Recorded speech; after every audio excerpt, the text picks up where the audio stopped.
Hello everyone, स्वागत है आप सभी का।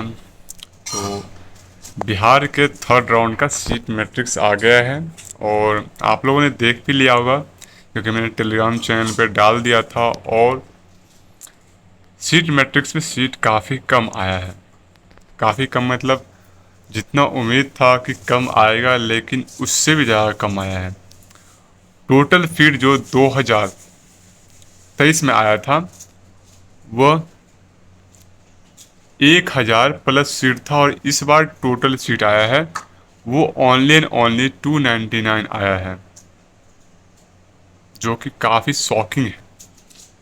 तो अगर कुछ फैक्ट की बात करें कि अगर कुछ लोगों को ये लगता है कि हो सकता है पिछले बार थर्ड डाउन वाले स्टूडेंट को बाहर किया था बिहार बोर्ड ने, इस वजह से पिछले बार सीट आया होगा, तो मैं आप लोगों को बता दूं कि पिछले बार जो थर्ड राउंड के बच्चे उनको बाहर सीट मैट्रिक्स आने के बाद किया गया था। सीट मैट्रिक्स आने से पहले नहीं। तो जो सीट मैट्रिक्स जारी किया गया था वो थर्ड राउंड वाले बच्चों को बाहर करने से पहले किया गया था। तो जो सीट आई थी वो सीट सेम 2024 वाले सीट की ही बराबर मानी जाएगी। उसके बाद भी पिछले साल सीट काफ़ी ज़्यादा थी, इस बार सीट काफ़ी कम है। तो अब इसका रीज़न क्या है, ये हुआ क्या है, कहना थोड़ा मुश्किल है। फ्रॉड हुआ है नहीं हुआ है ये तो मैं नहीं कह सकता। मैं थोड़ा पॉजिटिव वे में ही लेके चलूँगा और इसको एक्सप्लेन करने की कोशिश करूँगा कि ऐसा अगर हुआ है तो इसका रीज़न क्या हो सकता है। मैं ये नहीं बता रहा हूँ क्या हुआ है, क्या रीज़न हो सकता है। और ये भी बात करें कि यहाँ से अब आप लोगों को क्या करना चाहिए, किस डायरेक्शन में ऑल इंडिया कोटा कैसे मूव करना है, जहाँ से सॉल्यूशन क्या रहेगा, क्योंकि सीटें काफ़ी कम है। देखो, इसका एक दो रीजन ये हो सकता है कि जब बिहार का सेकेंड राउंड का रिजल्ट आया उसके बाद एमसीसी ने फिर से रिजाइन के लिए 2 दिन का विंडो खोला। एक तो पहले ही बिहार का सेकेंड राउंड का कट ऑफ काफ़ी हाई चला गया था, उसके बाद एमसीसी ने 2 दिन का रिजाइन का विंडो खोल दिया। अब जो स्टूडेंट्स ऑल इंडिया कोटा में फंसे हुए थे, जो सीट ब्लॉक किए हुए थे, वो सीट खाली होकर बिहार में आता और सीट खाली होकर आता, लेकिन एमसीसी ने रिजाइन का विंडो खोल के जो स्टूडेंट्स को ऑल इंडिया कोटा में मिला हुआ था उनको बिहार मिल गया, वो रिजाइन करके बिहार में चले आए। तो देखिए, कोई एक फैक्टर नहीं होता है किसी चीज़ को, जब काउंसलिंग होती है तो कोई एक फैक्टर नहीं होता है कटअप को या फिर सीट मैट्रिक्स को इफेक्ट करने के लिए। मल्टीपल फैक्टर आपको देखने पड़ते हैं कि मल्टीपल फैक्टर का जो थोड़ा थोड़ा कंट्रीब्यूशन होता है वो काफ़ी काफ़ी बड़ा इफेक्ट डालता है। तो काउंसलिंग तो पहले ही डिले था और सेकेंड राउंड में कट ऑफ हाई चला गया था, इसलिए बच्चे सीट छोड़ने के लिए तैयार नहीं थे, क्योंकि सीट छोड़ते तो थर्ड राउंड का उन्हें ऑलरेडी डर था। उस वजह से इस बच्चे सीट नहीं छोड़े होंगे शायद। और उसके बाद एमसीसी का रिजाइन का विंडो बहुत बड़ा ब्लंडर था कि जो बच्चे को ऑल इंडिया कोटा में मिल गया वो बच्चे भी सेकेंड राउंड की सीट को बिहार में ज्वाइन कर लिए। तो इस वजह से सीट काफ़ी कम बची है, काफ़ी कम। और इतना कम कि यहाँ तक कि कुछ कैटेगरी में एसटी में तो 0 सीट है। उसके बाद आप बात करें मुस्लिम माइनॉरिटी, सिख माइनॉरिटी में भी 0 सीट है। अनडिजर्व में जो सीट आई है अनडिजर्व में 37 और 11, जो कि पिछले बार 188 और 107 अराउंड 300 के अराउंड पिछले बार था, और इस बार टोटल आया है 48। पिछले बार 300 के अराउंड यूआर में था, तो इस बार 48 सीट आई है। सोच सकते हो कितना कम सीट आया है। तो यहाँ सब क्या करना है, पहले देख लेते हैं कितना कितना सीट आया है। एससी में 1 सीट आया है और फीमेल में 2 सीट आया है, जबकि यहाँ भी अबनॉर्मलिटी दिख रहा है। एससी फीमेल में ऑलरेडी काफ़ी कम सीट कट ऑफ गया था। तो जो थ्योरेटिकली देखा जाना चाहिए तो एससी मेल में ज़्यादा सीट आना चाहिए, क्योंकि एससी मेल का कट ऑफ हाई गया था और फीमेल का कट ऑफ कम गया, लेकिन उसके बाद भी एससी फीमेल में 2 सीट आया। तो एससी में तो कम से कम 5-6 सीट आना ही चाहिए था। एसटी में 0 आया है। ईबीसी में 6 और 1 सीट आया, जो कि ईबीसी में पहले भी कट ऑफ ऑलरेडी काफ़ी हाई जा चुका है। बीसी कैटेगरी में बात करें, बीसी कैटेगरी में 12 सीट आया है और फीमेल में एक भी नहीं आया है। आरसीजी में काफ़ी सरप्राइजिंगली ओनली 1 सीट, सेकेंड में भी काफ़ी हाई कटअप गया था, और थर्ड में ओनली 1 सीट। ईडब्ल्यूएस में 3 सीट और 1 सीट, और टोटल सीट है ओनली एंड ओनली 75। डी की कैटेगरी में भर भर के सीट आया है। डी की कैटेगरी में काफ़ी बच्चे रिजेक्ट हुए हैं, उसका असर दिखा है।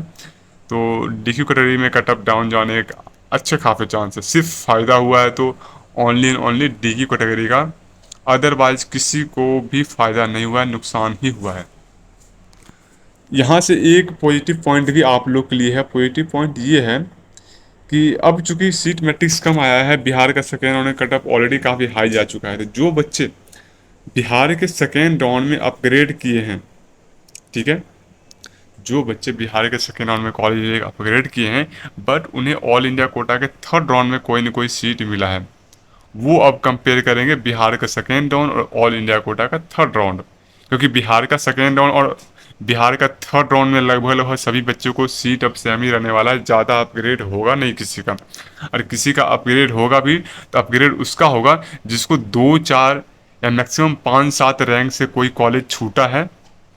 मैक्सिमम एससी कैटेगरी में कोई अपग्रेड नहीं होगा, एसटी में कोई अपग्रेड नहीं होगा, आरसीजी में कोई अपग्रेड नहीं होगा। आरसीजी में एक अपग्रेड होगा, जो जिसको एक रैंक पे छूटा है उसका अपग्रेड होगा। तो मैक्सिमम कैटेगरी में कोई अपग्रेड होगा नहीं। तो बच्चे अब यहाँ से कंपेयर करेंगे बिहार का सेकेंड राउंड का सीट और ऑल इंडिया कोटा का थर्ड राउंड का सीट। अगर ऑल इंडिया कोटा में जिन बच्चों को बेटर कॉलेज मिला है वो जाकर वहाँ रिपोर्ट करेंगे। क्योंकि बिहार के सेकेंड राउंड की सीट को रिजाइन नहीं किए हैं, ये सीट खाली जाएगा। खाली जाएगा तो ये सीट आपको खाली होके आएगा स्ट्रे राउंड में।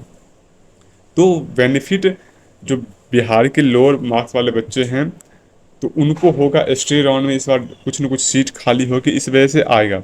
लेकिन ये सीट आपको खाली होकर थर्ड राउंड में भी आ सकता है। थर्ड राउंड में कैसे आ सकता है? अगर एमसीसी या फिर बिहार बोर्ड, जो बच्चे बिहार बोर्ड अगर ऑल इंडिया कोटा के थर्ड राउंड में जो बच्चे एडमिट कर लेंगे, पार्टिसिपेट कर लेंगे, उनका डाटा एमसीसी शेयर करती है बिहार बोर्ड से थर्ड राउंड में, और बिहार बोर्ड उन बच्चों को थर्ड राउंड में ही बाहर करके उनके सीट पे किसी और को अलॉटमेंट देता है, जिसके चांसेस कम है। बहुत कम चांसेस है कि डाटा शेयर होने के बाद बिहार बोर्ड उन बच्चों को बाहर निकालेगा। अगर बाहर निकालती है तो वो सीट आपको थर्ड राउंड में ऐड होगा, तो कुछ थर्ड राउंड में कटअप आपको कम देखने को मिलेगा। अदरवाइज जो बच्चे अपग्रेड किए हैं वो ऑल इंडिया कोटा से सीट लेंगे, उनका सीट आपको बिहार के स्ट्रे राउंड में जाएगा।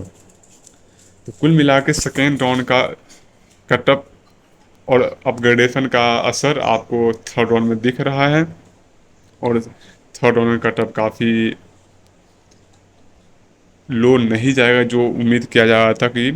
तो अब आप लोग को यहाँ से ये देखना है कि जिन बच्चों को सेकेंड राउंड तक बिहार में मिला हुआ है, थर्ड में ऑल इंडिया कोटा में मिला है, आप ऑल इंडिया कोटा जा सकते हो। अब आप बिहार में अपग्रेडेशन का उम्मीद मत रखो। सिर्फ 2 कैटेगरी में अनडिजर्व में आपको होगा आपका अच्छा खासा अपग्रेड, डीक्यू में होगा आपका अपग्रेड, थोड़ा बहुत आपका बीसी मेल ईबीसी फीमेल में भी 2 4 रैंक का अपग्रेडेशन होगा, अदरवाइज अपग्रेड नहीं होगा।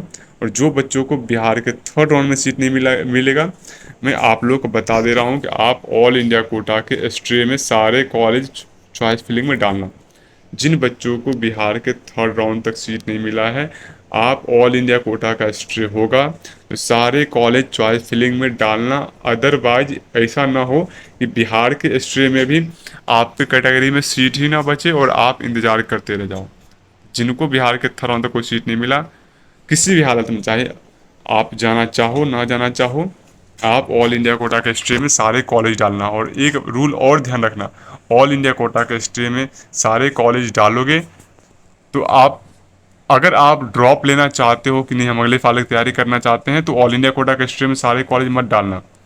अगर आप ड्रॉप लेना नहीं चाहते हो तो आप ऑल इंडिया कोटा के स्ट्रे में सारे कॉलेज डालना है। क्योंकि ऑल इंडिया कोटा का एक रूल है कि अगर आप ऑल इंडिया कोटा के स्ट्रे वाले या फिर कोई भी स्ट्रे का सीट आप ज्वाइन नहीं करते हो तो आप अगले इस साल का सीट तो जाएगा ही जाएगा, आपको अगले साल नीट की तैयारी करोगे भी तो नीट का एग्ज़ाम नहीं दे पाओगे, काउंसलिंग नहीं करा पाओगे। इस रूल को ध्यान में रख के अगर आप अगले साल तैयारी नहीं करना चाहते हो, तो अगर बिहार में थर्ड राउंड में आपको कोई सीट नहीं मिल रहा है तो ऑल इंडिया कोटा के स्ट्रीम में सारे कॉलेज डालना। अदरवाइज बिहार का स्ट्रीम में फिर मुश्किलें हो सकती है, क्योंकि जब थर्ड में ही इतना कम सीट आया है तो पता नहीं स्ट्रे राउंड में कितना सीट आएगा।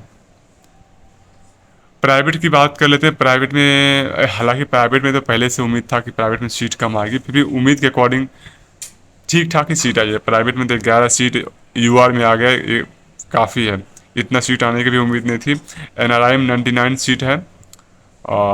तो कुछ सीटें एनआरआई वाले जनरल में भी कन्वर्ट होगा, कुछ सीटें थर्ड में कन्वर्ट होगा, कुछ सीटें एनआरआई का स्टेट में भी बचता है। तो स्टे राउंड तक कुछ न कुछ सीट खाली रहती है। केएमसी कटिहार में 1 सीट खाली है, जो बच्चे देख रहे थे। नेताजी सुभाष चंद्र बोस में 1 सीट खाली है। नारायणा में 2 सीट खाली है। किशनगंज में 2 सीट खाली है। और आरडीए जेएम में 3 सीट खाली है। हिमालय में भी 2 सीट खाली है। तो कुछ सीटें खाली है। तो कटअप आपका हाई जाने वाला है प्राइवेट में भी। डेंटल में सीटें काफ़ी खाली है। डेंटल में आप देख रहे हो टोटल 15 सीटें खाली है डेंटल में, और 3 डीक्यू में खाली है। और जो बच्चे पीडीसी पटना, जो बच्चे का मार्क्स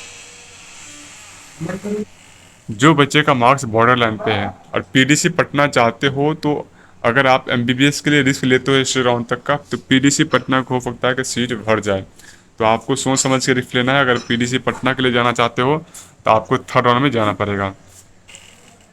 और उसी तरह डेंटल बीडीएस जो प्राइवेट है, प्राइवेट में काफ़ी सीटें खाली है। प्राइवेट में कट ऑफ डाउन जाएगा। जो बीडीएस प्राइवेट है उसमें काफ़ी 44 सीटें खाली हैं। 13 सीट बुद्धा में खाली है, 29 सीट मिथिला माइनॉरिटी में खाली है। बस सरजुग में ओनली 2 सीट खाली है। तो जो बच्चे न्यू रजिस्ट्रेशन कर रहे हैं, आपको बुद्धा में आपको अच्छा खासा सीट खाली है, वहाँ पे मिल जाएगा।